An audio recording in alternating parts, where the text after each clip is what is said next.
Hello guys! Ito nga pala, samahan niyo ako mag-unboxing ng na-order ko sa isang site sa TIC. Hindi ko na sabihin ng buong baka tayo mapalo ni Lolo. Ito nga pala, inassemble ko. Chinek ko lang yung manual. Madali lang naman siya ikabit. Isang kamay nga lang gamit ko. Char. Pero okay siya, maganda siya. Mura lang pala to, hindi naman siya abot ng 1K.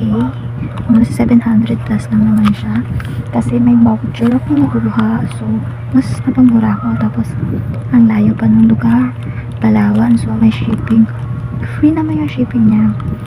Ito na nga, natapos ko na. Tapos, susubukan natin kung okay ba siya. Tara, samahan niyo ako. Ipatry natin sa mother ko. Makikita natin kung okay siya. Kung okay siyang gamitin. Sige, pataasin mo yung tubig, ma. Ayan, nakita niyo naman. Maganda siya. At tuwang